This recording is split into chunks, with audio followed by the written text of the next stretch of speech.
أعوذ بالله من الشيطان الرجيم. بسم الله الرحمن الرحيم. ومن يؤت الحكمة فقد أوتي خيرا كثيرا. صدق الله العظيم وصدق رسوله النبي الأمين الكريم، ونحن على ذلك لمن الشاهدين والشاكرين، والحمد لله رب العالمين. رونق بزم، علماء کرام، ائمہ اعظام، حاضرین باوقار، بالخصوص میر بزم شہزادے حضور صدر الشریعہ، سلطان المناظرین، ممتاز الفقہاء، حضور محدث کبیر دامت برکاتہم العالیہ، السلام علیکم ورحمۃ اللہ تعالی وبرکاتہ۔ آج کی یہ پاکیزہ بزم اور بابرکت محفل جس میں ہم اور آپ شرکت کی سعادت حاصل کیے ہوئے ہیں، عالم اسلام کی دو عظیم شخصیتوں کے حوالے سے منعقد کی گئی ہے۔ ایک ذات کو ہم اور آپ صدر الشریعہ کے لقب سے یاد کرتے ہیں، اور دوسری شخصیت کو حضور تاج الشریعہ کے لقب سے یاد کرتے ہیں۔ رب تعالی اپنے حبیب پاک کے طفیل ان نفوس قدسیہ کے فیض و برکات سے ہم سب کو مالا مال فرمائے۔ آئیے مصطفیٰ جان رحمت، سرور کائنات، فخر موجودات علیہ تحیت و ثنا کی بارگاہ ناز میں درود و سلام کا نذران عقیدت پیش کریں اور پڑھیں۔ اللہم صلی علی سیدنا و مولانا محمد معدن الجود والکرم وآلہ الکرام اجمعین۔ کہنے والے نے کہا ہے، ہزاروں سال نرگس اپنی بے نوری پہ روتی ہے، بڑی مشکل سے ہوتا ہے چمن میں دیدور پیدا۔ شخص اور شخصیت میں فرق ہوتا ہے۔ شخصیت بڑی آسانی سے شخصیت نہیں بنتی ہے۔ اس وقت ہم لوگ شخص کی شکل میں ہیں، اور حضور محدث کبیر صرف ایک شخص کا نام نہیں ہے، ایک شخصیت کا نام ہے۔ تو شخص اور ہے، شخصیت اور ہے۔ شخص روز پیدا ہوتے ہیں، مگر شخصیت روز نہیں پیدا ہوتی، کبھی کبھی پیدا ہوتی ہے۔ اے اہل زمانہ قدر کرو، کامیاب نہیں نایاب ہیں یہ۔ زمانہ ڈھونڈے گا قیامت تک تاج الشریعہ کو، مگر نہ دیکھ پائے گا۔ دیکھنے والوں جی بھر کے دیکھو مجھے، یہ حضور تاج الشریعہ ہی کا شعر ہے۔ دیکھنے والوں جی بھر کے دیکھو مجھے، پھر نہ کہنا کہ اختر میاں چل دیے۔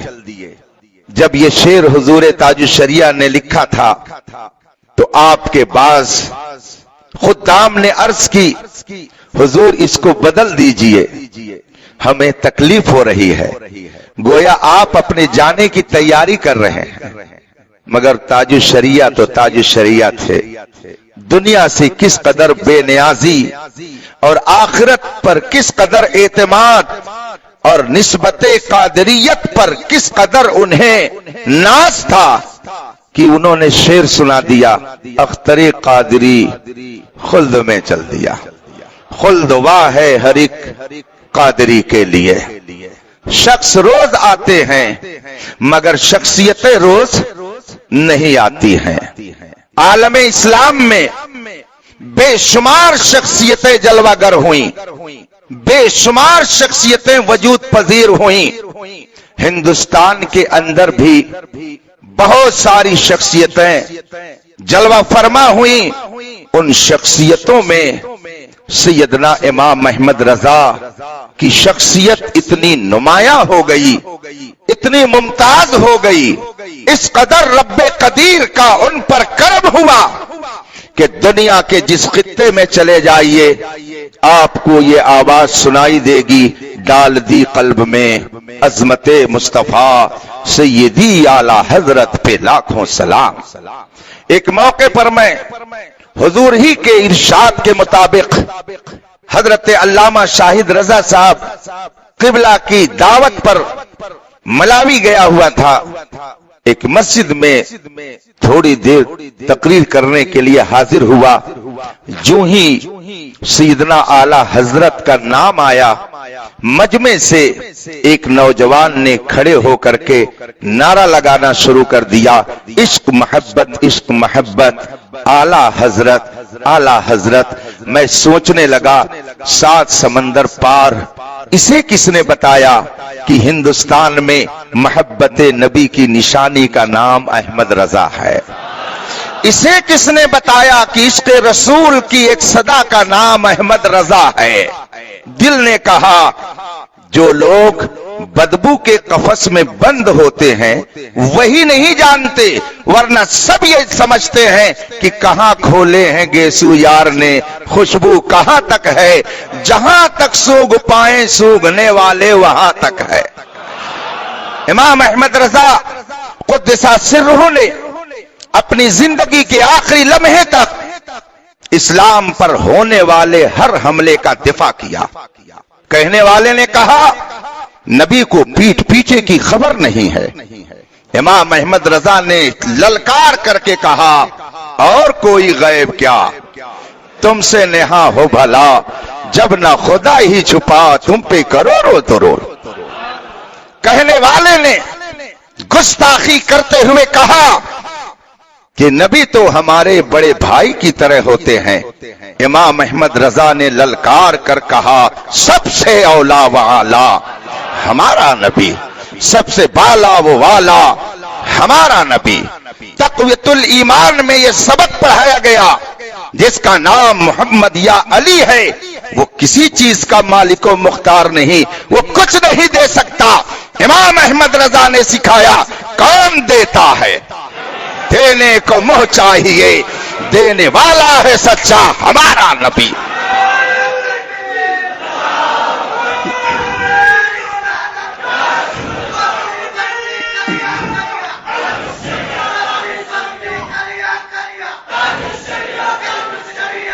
جس نے امت مسلمہ کے ایمان کو برباد کرنے کی کوشش کی، امام احمد رضا نے اس کے چہرے سے نقاب کو الٹ کر کے چوراہے پر اسے بے نقاب کر دیا۔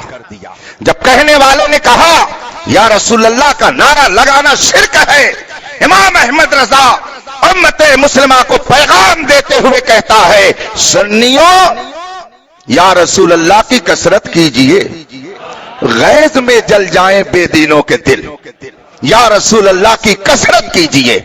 کہنے والے نے کہا نبی سے کچھ منت مانگو، امام احمد رضا نے سبق سکھایا سنیوں ان سے مدد مانگے جا، پڑے بکتے رہے بکنے والے۔ کتنا پیارا سبق دیا امام احمد رضا نے۔ کبھی امام احمد رضا نے اپنی ذات کے لیے اپنے اوپر ہونے والے حملوں کے دفاع کے لیے قدم نہیں اٹھایا، جب بھی قدم اٹھایا شریعت پر ہونے والے حملوں کے دفاع کے لیے اٹھایا۔ ایک موقع پر امام احمد رضا کی ذات کو کچھ لوگوں نے نشانہ بنایا، مقدمہ بازی کی نوبت آئی۔ سرکار اعلی حضرت کے حاضر پاشوں نے عرض کی حضور کراس مقدمہ کر دیا جائے۔ کتنا پیارا جواب دیا۔ اعلی حضرت ارشاد فرماتے ہیں میں نے اپنی سرکار میں مقدمہ دائر کر دیا ہے، میری سرکار بغداد معلی ہے، بغداد معلی غوث اعظم کی بارگاہ میری عدالت ہے، میں نے اپنی عدالت میں مقدمہ دائر کر دیا ہے، اور عرض کرتے ہیں نہ دیکھوں تیرے ہوتے شکل مشکل، کوئی مشکل سی یہ مشکل ہے یا غوث، دیا مجھ کو انہیں محروم چھوڑا، میرا کیا جرم۔ اللہ نے اگر مجھے دیا، مخالف محروم، تو اس میں میرا کیا جرم؟ دیا مجھ کو انہیں محروم چھوڑا، میرا کیا جرم؟ حق فاصل ہے یا غوث، حسد سے ان کے سینے پاک کر دے، کہ بدتر دق سے بھی یہ سل ہے یا غوث۔ اور اخیر میں اعتماد کے ساتھ عرض کرتے ہیں، کہنے والے کچھ بھی کہیں، مقدمہ بازی کریں، حملے کریں، مگر امام احمد رضا اعتماد سے کہتے ہیں رضا کا خاتمہ بالخیر ہوگا، تیری رحمت اگر شامل ہے یا غوث۔ دنیا دیکھ رہی ہے، حسد کرنے والے، جلنے والے، مقدمہ کرنے والے نہ جانے کہاں چلے گئے، مگر امام احمد رضا کی شمع فروزہ ہے آج بھی۔ سب ان سے جلنے والوں کے گل ہو گئے چراغ، احمد رضا کی شمع فروزہ ہے آج بھی۔ نعرہ تکبیر، نعرہ رسالت، عشق محبت، عشق محبت، فیضان حضور تاج الشریعہ، فیضان حضور صدر الشریعہ۔ سرکوبی کے لیے اللہ تبارک و تعالی نے اب تک یہ انتظام یہ کیا، ہم اپنے ماتھے کی آنکھوں سے دیکھ رہے ہیں، تاریخ میں پڑھ رہے ہیں کہ جب بھی کوئی فتنہ اٹھا، اللہ نے اس کی سرکوبی کے لیے کسی نہ کسی کو پیدا کر دیا۔ یزیدیت میدان میں آئی، حسینیت سینہ سپر ہو کر کے کھڑی ہو گئی۔ اعتزال فرقہ معتزلہ وجود میں آیا، سیدنا امام احمد ابن حنبل کی ذات پہاڑ بن کر کے کھڑی ہو گئی۔ جب اکبر نے دین الہی کے نام سے فتنہ برپا کیا، اللہ تبارک و تعالی نے ہندوستان کی سرزمین پر مجدد الف ثانی کو پیدا فرمایا۔ جب ہندوستان میں غیر مقلدیت، وہابیت، دیوبندیت، نجدیت نے جنم لیا، رب قدیر نے امام احمد رضا کو پیدا فرما دیا۔ نہ جانے سنیت پر کیسی کیسی آفتیں آتی، امام احمد رضا خان کا اگر پہرا نہیں ہوتا۔ ہر موڑ پر رہنمائی کرنے والی ذات کا نام امام احمد رضا ہے۔ نبی سے امت کا رشتہ مضبوط کرنے والی ذات کا نام امام احمد رضا ہے۔ خداوند قدوس کی تقدیس کا سبق پڑھانے والی ذات کا نام امام احمد رضا ہے۔ اولیاء کی عظمت کی پاسبانی کرنے والی ذات کا نام امام احمد رضا ہے۔ امت مسلمہ کی ہر موڑ پر رہنمائی کرنے والی ذات کا نام امام احمد رضا ہے۔ مگر جب امام احمد رضا دنیا سے جاتے ہیں تو ایسا نہیں کہ قوم کو ایسے ہی بغیر رہنما کے چھوڑ کر چلے جاتے ہیں۔ دنیا سے جا رہے ہیں مگر حجت الاسلام دے کے جا رہے ہیں۔ دنیا سے جا رہے ہیں مگر مفتی اعظم دے کے جا رہے ہیں۔ یہ تو گھر کے لوگ تھے، سبحان اللہ۔ وہ علم کا کیسا سمندر تھا، وہ علم و حکمت کا کیسا سورج تھا، فضل و کمال کا کیسا چاند تھا کہ جو آیا اس کی چاندنی میں نہاتا چلا گیا۔ یہ تو گھر کے لوگ تھے، حجت الاسلام بنے، مفتی اعظم بنے، بہار سے آ کر کے مولانا ظفر الدین ملک العلماء بنے۔ اسی بارگاہ میں پہنچ کر کے علامہ عبدالعلیم میرٹھی مبلغ اعظم اسلام بنے۔ اسی درسگاہ میں پہنچ کر اسی کی بارگاہ سے فیض پا کر حضرت مولانا امجد علی صدر الشریعہ بنے۔ وہ صدر الشریعہ کہ جن کی بہار شریعت کی آج برکت یہ ہے کہ سارے سنی دارالافتاء میں بہار قائم ہے۔ آج سے تقریباً 100 سال پہلے لکھی جانے والی کتاب، آپ ذرا اس زمانے کی اردو میں لکھی جانے والی دوسری کتابوں کا مقابلہ تو کیجئے بہار شریعت سے، تو آپ کو اندازہ ہوگا اس زمانے میں اردو زبان میں لکھی گئی کتاب بہشتی زیور، ذرا اس کی بھی اردو آپ پڑھ لیجئے اور پھر بہار شریعت کی اردو پڑھ لیجئے، جو سلاست و روانی، جو شگفتگی، جو عمدہ ترتیب، اور ایسا محسوس ہوگا جیسے اس زمانے کی اردو جو بولی جا رہی ہے اس انداز میں 100 سال پہلے بہار شریعت لکھی گئی ہے. ایسا لگتا ہے کہ اس زمانے کی اردو زبان جو بولی اور لکھی جا رہی ہے اس دور میں وہ کتاب لکھی جا رہی ہے. یہ صدر الشریعہ کی وہ کرامت ہے کہ جو آج دشمن بھی ماننے پر تیار نظر آتا ہے. حضور صدر الشریعہ علی رحمت و رضوان اعلی حضرت کے احب الخلفاء تھے. تمام خلفاء میں محبوب ترین خلیفہ کا نام صدر الشریعہ ہے. صدر الشریعہ کو کام کی مشین کہا جاتا تھا. صدر الشریعہ رحمت اللہ تعالی علیہ کو اعلی حضرت کی بارگاہ میں پہنچنے کے لیے کسی وقت کی کوئی قید نہیں تھی. اعلی حضرت نے اجازت دے رکھی تھی انہیں جب ضرورت پڑے یہ آ سکتے ہیں اور اگر میں اندر رہوں تو یہ اندر بھی کہلوا سکتے ہیں, اس وقت بھی یہ مجھ سے ملاقات کر سکتے ہیں. اس لیے کہ اعلی حضرت جانتے تھے کہ صدر الشریعہ یہ اپنے نجی کاموں میں نہیں آئیں گے میرے پاس, جب بھی آئیں گے امت مسلمہ کا کوئی مسئلہ لے کر کے آئیں گے. صدر الشریعہ رحمت اللہ تعالی علیہ کو اللہ تبارک و تعالی نے جو تفقہ فی الدین کی دولت عطا فرمائی اس کا نتیجہ یہ ہے کہ فتاوی امجدیہ 4 جلدوں میں, طحاوی شریف کا حاشیہ جو 2 جلدوں میں چھپ چکا ہے پوری دنیا سنیت سے خراج تحسین حاصل کر رہی ہے. یہ تو کتابیں تھیں جو صدر الشریعہ نے لکھی, لیکن انسانوں کی شکل میں جو صدر الشریعہ نے آدمی لکھے ایک ایک کو آپ نام لے لے کر کے جانتے جائیے اور آپ کے دل کی کلیاں کھلتی چلی جائیں گے. اس وقت پورے ہندوستان میں جتنی درسگاہ ہیں جتنی خانقاہ ہیں آباد ہیں, ہر خانقاہ ہر درسگاہ میں کسی نہ کسی طرح سے حضور صدر الشریعہ کا علمی فیضان پایا جاتا ہے. آپ ہندوستان کی خانقاہوں کا جائزہ لے لیں تو آپ کو خود ہی اس بات کا اعتراف کرنا پڑے گا. اور دور کیوں جائیے, حضور محدث کبیر جو حضور صدر الشریعہ کے علمی اور عملی جانشین ہیں, ان کے علم کی یادگار ہیں. اس وقت ہندوستان میں جتنی خانقاہ ہیں اور جتنی درسگاہیں ہیں اور جتنے بڑے بڑے اداروں میں شیخ الحدیث اور مفتی ہیں, کسی نہ کسی طرح سے سب کا سلسلہ تلمس حضور محدث کبیر تک پہنچتا نظر آئے گا. یہ وہ حقیقت ہے جس کا اعتراف اہل انصاف کو کرنا ہی پڑے گا. یہ صرف ایک محدث کبیر نہیں بلکہ اس زمانے میں ہندوستان کے سارے محدثین کے مخدوم ہیں. یہ صرف فقیہ ہی نہیں, یہ اس وقت سارے فقہا کے مخدوم ہیں. یہ اس وقت صرف محقق ہی نہیں بلکہ جتنے محققین پائے جاتے ہیں ان سارے محققین کے قافلہ سالار کا نام علامہ مصطفیٰ ہے. فتنے کا جواب دینے کے لیے اللہ کسی نہ کسی کو کھڑا کرتا رہا ہے, آئندہ بھی کھڑا کرتا رہے گا. اس زمانے میں سب سے عظیم فتنہ کیا ہے؟ امت مسلمہ کے سامنے سب سے بڑا مذہبی فتنہ کیا ہے؟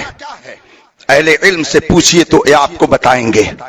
تحریک منہاجیت, فتنہ صلح کلیت, جن کے یہاں نجاست اور طہارت ایک کی جا رہی ہے, ایمان اور کفر کو ایک کیا جا رہا ہے, توہین اور تعظیم کو ایک پلیٹ فارم پر لانے کی کوشش کی جا رہی ہے. اس زمانے کا سب سے بڑا فتنہ فتنہ صلح کلیت ہے, فتنہ رافضیت ہے, فتنہ تفضیلیت ہے. ان سارے فتنوں کا جواب بن کر کے میرے تاج الشریعہ ابھرتے ہیں. سبحان اللہ سبحان اللہ. ایک جملہ حضور تاج الشریعہ نے اگر کسی فتنے کے بارے میں فرما دیا تو اس کا تاج محل دھڑام سے زمین پر آ گیا. بہت شان و شوکت کے ساتھ پڑوسی ملک سے ایک فتنہ ہندوستان میں داخل ہوا تھا. یہ صرف تاج الشریعہ کی ذات تھی کہ چند جملوں نے اس کے تاج محل کو دھڑام سے نیچے گرا دیا اور اس کے تاج محل کو لوگ دیکھ رہے ہیں کھنڈرات میں تبدیل ہو گئے اور کوئی ان کا نام لینے والا نہیں ہے. اس فتنے کی سرکوبی کے لیے حضور محدث کبیر نے افریقہ کی سرزمین پر اسے گھیرا. اس فتنے کی سرکوبی کے لیے حضور تاج الشریعہ نے وہاں اسے للکارا, اور پھر جب وہ فتنہ ہندوستان میں آنا چاہا تو حضور تاج الشریعہ اور حضور محدث کبیر کی کوششوں سے وہ فتنہ ہوا منصورہ ہو گیا، اور آج حال یہ ہے ہماری زبان میں کس نمی پرست کی بھیا کیس تھی۔ ایک شخص نے امریکہ سے ایک مضمون لکھا اور اس میں اس نے یہ دعویٰ کیا نبی خدا کی طرف سے پیغام لینے کے لیے پیغام دینے کے لیے آتا ہے، اور جب وہ پیغام دے چکا تو پھر اب اس کی کوئی ضرورت نہیں رہتی ہے۔ جس طرح سے ایک ڈاکیا ڈاک خانے میں آپ کا خط آیا، اس نے لا کر کے ڈاک خانے سے آپ کے گھر پہنچا دیا، اب آپ کی یہ ذمہ داری نہیں ہے کہ آپ اس ڈاکیوں کو مانتے پھریں، اس کو سر پہ اٹھائے پھریں، اس کو دل میں بیٹھائے پھریں۔ اپنا کام اس نے کیا اور چلا گیا، اب آپ کا اس سے کوئی تعلق نہیں ہے۔ مضمون لکھا نوح حامیم کلیئر یا ایسے اس کا کچھ نام تھا، امریکہ کا کوئی پروفیسر تھا، اس نے یہ مضمون لکھ کر کے واٹس ایپ پہ ڈال دیا، انٹرنیٹ پہ ڈال دیا، فیس بک پر لوگ اس کو پڑھنے لگے، اور پھر بہت سارے نوجوان ذہنوں کو اس سے ورغلانے کا موقع ملا۔ اس نے اس میں یہ ذہن دیا تھا کہ اب ہمیں نبی کی ضرورت نہیں ہے، جب نبی نے خدا کا پیغام ہم تک پہنچا دیا تو اب ہمیں نبی کو ماننے کی ضرورت کیا ہے؟ خدا کا پیغام لے کر نبی آ گیا، وہ ڈاکیے کی طرح سے ہے، اب ڈاکیے کو ماننے کی ضرورت نہیں ہے۔ اس نے جب اپنی زہریلی تحریر کے ذریعہ نوجوانوں کے ذہن کو زہریلا کرنا چاہا، ایک ذات میرے تاج الشریعہ کی تھی جس نے مضمون لکھ کر کے عربی میں، اردو میں، انگلش میں اس کا جواب دیا اور یہ ثابت کیا لا ورب العرش جس کو جو ملا ان سے ملا، بڑھتی ہے کونین میں نعمت رسول اللہ کی، وہ جہنم میں گیا جو ان سے مستغنی ہوا ہے خلیل اللہ کو حاجت رسول اللہ کی۔ سبحان اللہ، نعرہ تکبیر، نعرہ رسالت۔ اس کتاب کا نام کیا ہے؟ کیا آپ جانتے ہیں کہ وہ کون سی کتاب ہے؟ نہیں جانتے، اس لیے کہ آپ عادی ہو رہے ہیں واٹس ایپ پر تصویریں دیکھنے کے، آپ عادی ہو رہے ہیں ویڈیو کے ذریعہ پیغام سننے کے۔ ان تحقیقی کتابوں کا نام رکھنے کی، یاد رکھنے کی آپ کو کیا ضرورت ہے؟ کتاب کا نام ہے، دیکھ لیجئے گا کہیں اگر واٹس ایپ پر یا فیس بک پر نظر آ جائے، حضور تاج الشریعہ نے کتاب لکھی سد المشارع علی من یقول ان الدین یستغنی عن الشارع۔ نام یاد ہو گیا؟ نہیں یاد ہوا۔ اور میاں جب تاج الشریعہ کی کتاب کا حال یہ ہے تو اعلیٰ حضرت سے برابری کیسے سوچ لیا؟ تاج الشریعہ کا تو جواب لا نہیں سکے، اعلیٰ حضرت کا کیا جواب لے کر کے آئیں گے؟ جو لوگ اس طرح کی ذہنیت رکھتے ہیں انہیں اپنی ذہنیت بدلنی چاہیے۔ میں نے متعدد بار اپنے خطاب میں ایک جملہ عربی کا نقل کیا ہے۔ ایک بزرگ نے فرمایا المسیء باشیاخ المسیء باشیاخہ کالباعث عن حتفہ بظلفہ۔ اپنے مشائخ، اپنے اساتذہ، اپنے اکابر کے ساتھ جو بدسلوکی کرتا ہے، جو ان کی توہین کرتا ہے، جو ان کی شان میں بدتمیزیاں کرتا ہے، جو ان کا قد گھٹانے کی کوشش کرتا ہے، ایک بزرگ نے تحریر فرمایا ہے وہ اس بکری کی طرح سے ہے جو اپنی موت کا سامان خود ہی اپنے کھر سے فراہم کرتی ہے۔ رسول پاک ارشاد فرماتے ہیں البرکت مع اکابرکم، خیر و برکت اگر لینا چاہتے ہو تو اپنے اکابر کے دامن سے وابستہ رہو، خیر و برکت اگر لینا چاہتے ہو تو اپنے اکابر کے قدموں میں رہو۔ بتائیے اس زمانے میں اکابرین کے قافلہ سالار اگر تاج الشریعہ نہیں ہے تو کون سی ذات ہے؟ کون سی ذات تھی جو اکابرین کی قافلہ سالار تھی؟ اور اس وقت آپ کے درمیان وہ کون سی ذات ہے جسے اکابرین کی نمائندگی کا شرف حاصل ہے؟ کون ذات ہے؟ امام غزالی رضی اللہ تبارک و تعالی عنہ نے اپنی کتاب میں تحریر فرمایا ہے کہ جو اولیاء کرام، جو بزرگان دین، جو علماء اسلام دنیا سے چلے جائیں، انتقال کر جائیں، ان کی بارگاہ میں بھی جانے سے فیض ملتا ہے، اس میں کوئی شک نہیں۔ لیکن امام غزالی فرماتے ہیں جو نفوس قدسیہ، جو علماء ربانیین، جو سچے علماء ظاہری حیات کے ساتھ جلوہ فرما ہوں ان کی بارگاہ میں جانے سے زیادہ فیض ملتا ہے، زیادہ فیض ملتا ہے۔ اتنے لوگ یہاں پر بیٹھے ہیں، اگر آپ کسی بزرگ کے آستانے پر چلے گئے اور آپ کو کوئی مسئلہ پوچھنا ہوا، ابھی بہت سارے مسئلے الجھے ہوئے تھے، سوشل ڈسٹینسنگ کے ساتھ نماز پڑھنے کا مسئلہ، ماسک لگانے کا مسئلہ، دروازہ بند کر کے جمعہ پڑھنے کا مسئلہ، بہت سارے مسئلے الجھے ہوئے تھے۔ آپ یہ بتائیے کہ ان مسئلوں کے لیے آپ نے کس صاحب مزار کو فون کیا؟ کس آستانے کو آپ نے فون کیا؟ کہیں فون کر کے آپ نے مسئلہ معلوم کیا؟ نہیں۔ تو اس کا مطلب یہ نہ سمجھیے گا کہ ان کے اندر فیض پہنچانے کی طاقت نہیں ہے، بات یہ ہے کہ آپ کے اندر ان سے لینے کی طاقت۔ ورنہ میں نے یہ بھی سنا ہے کہ ہمارے بعض بزرگ جب کتاب ان کو سمجھ میں نہیں آتی تھی تو اعلیٰ حضرت کی بارگاہ میں کتاب کھول کر کے بیٹھ جاتے تھے، مراقبے میں چلے جاتے تھے اور مسئلہ ان کا حل ہو جایا کرتا تھا۔ ہم نے سیدنا امام شافعی رضی اللہ تعالیٰ عنہ کا یہ ارشاد بھی سنا ہے، پڑھا ہے۔ امام شافعی رضی اللہ تعالیٰ عنہ نے فرمایا، جب میرے سامنے کوئی مشکل پیش آتی ہے میں امام اعظم کی تربت انور پر جا کر مراقبہ کرتا ہوں اور وہ میری مشکل حل فرما دیا کرتے ہیں۔ تو اہل قبور سے، مزارات میں آرام فرمانے والے بزرگوں سے بے شک فائدہ ملتا ہے، فیضان ملتا ہے، مگر اتنے لوگ بیٹھے ہوئے ہیں، ماسک کا مسئلہ آپ نے کس مزار پہ فون کر کے معلوم کیا؟ اس لیے یاد رکھیے، جو معتبر اور مستند شخصیتیں آپ کے درمیان موجود ہوں ان کی بارگاہ میں زیادہ پہنچ کر کے فیض لینا چاہیے، اس لیے کہ مسئلہ فون کر کے آپ ان ذوات قدسیہ سے حاصل کریں گے۔ آپ کے اندر یہ تاب نہیں ہے کہ صاحب قبر کو فون کر کے وہاں سے جواب لے لیجئے۔ اور یہ ایسے ہی ہے جیسے سورج ہے، سورج جب طلوع ہوتا ہے، اس کی کرنیں جب کائنات میں بکھرتی ہیں اور اس کی حرارت جب پوری دنیا کو گرماتی ہے، اس کی روشنی سے دنیا روشن ہوتی ہے، تو اگر آپ نے اس کے سامنے آئینہ رکھا تو وہ آئینہ خود بھی روشن ہو جائے گا، اور اگر اس آئینہ کو آپ نے کسی تاریک کمرے کی طرف پھیر دیا تو روشنی یہاں سے اس کمرے میں بھی پہنچ جائے گی۔ تو آئینے میں بھی روشنی آ گئی اور آئینے سے پھر اس تاریک کمرے میں بھی روشنی پہنچ گئی۔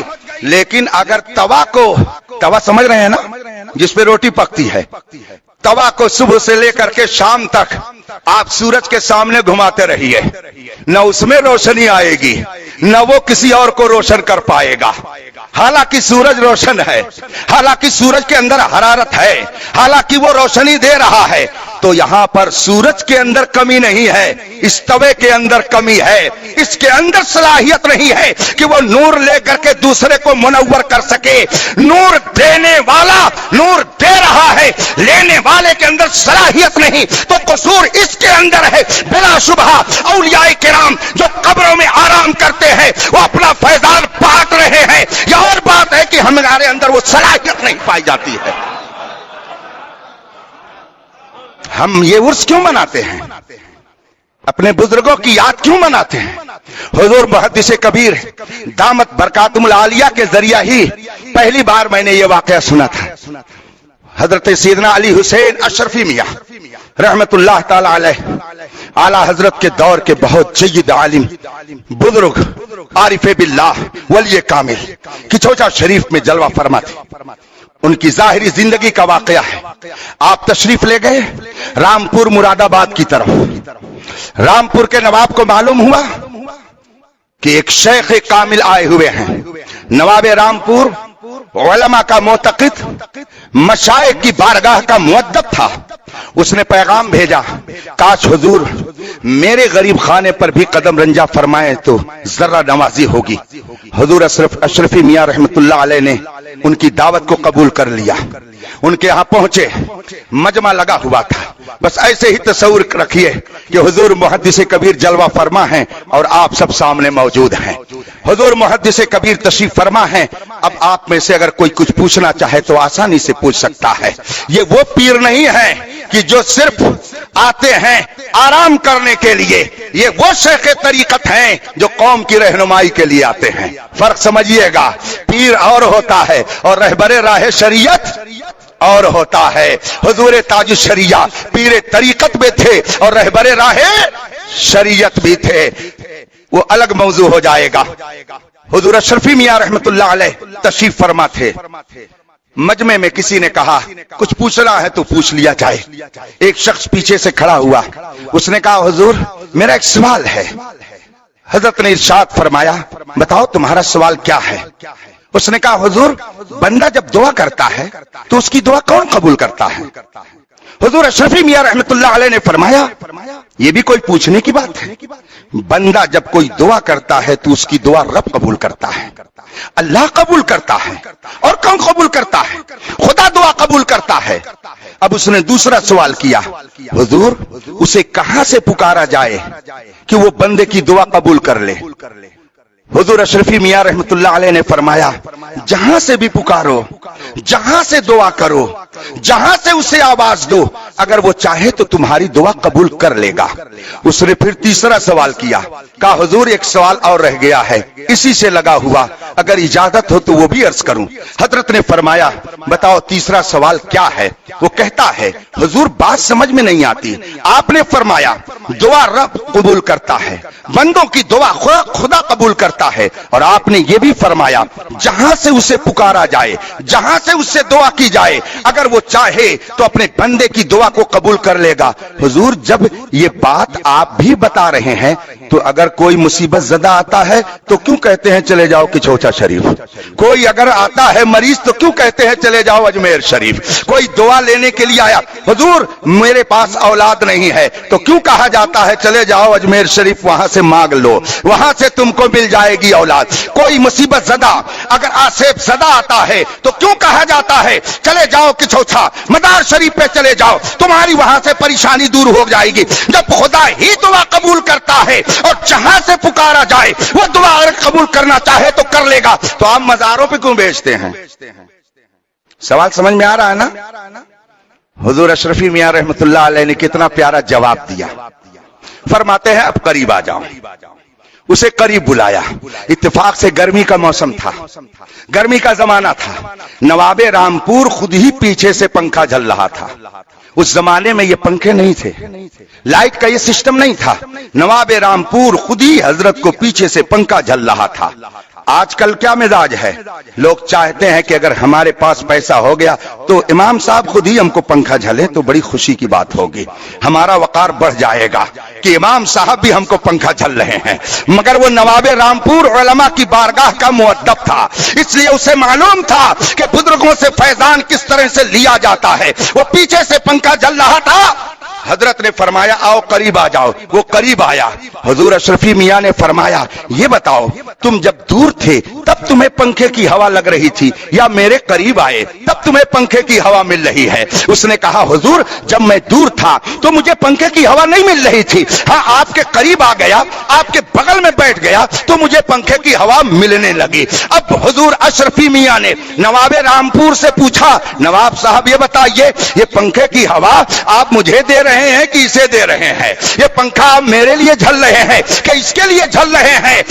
نواب رامپور نے کہا حضور اس کی کیا حیثیت ہے کہ میں اسے پنکھا جھلوں، اس کی کیا حیثیت ہے کہ میں اس کو ہوا دوں؟ یہ تو ایسا ہے اس جیسے نہ جانے کتنے میرے آپ خود خادم ہیں جو مجھے پنکھا جھلتے ہیں۔ سرکار میں تو آپ کو پنکھا جھل رہا ہوں، اس کو نہیں پنکھا جھل رہا ہوں۔ جب آپ کا یہ اس نے جواب آپ کو دیا، حضور اشرفی میاں نے فرمایا کچھ بات سمجھ میں آئی؟ دیکھ تجھ کو نواب رامپور پنکھا نہیں جھل رہا ہے لیکن میرے قریب میں آ گیا۔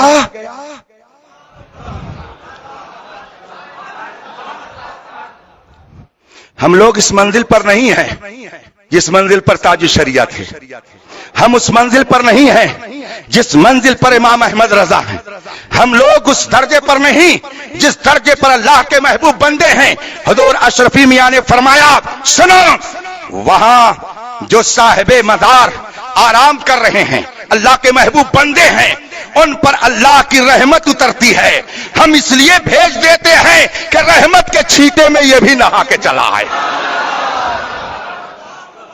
ہم اپنے ولیوں کا اسی لیے عرس کرتے ہیں کہ ان کی برکتیں ہمیں بھی مل جائیں، ہم اس لیے عالم ربانی کے چہرے کی زیارت کرتے ہیں کہ اس کی برکتیں ہمیں بھی مل جائے، ہم اس لیے ان کی دستبوسی کرتے ہیں کہ ان کی دستبوسی کی برکت ہمیں بھی مل جائے، ہم اس لیے ان کے لیے اپنی پلکیں بچھاتے ہیں کہ اللہ ان کی برکتوں سے ہمیں بھی مالا مال فرما دے گا۔ وآخر دعوانا ان الحمدللہ رب العالمین۔ السلام علیکم۔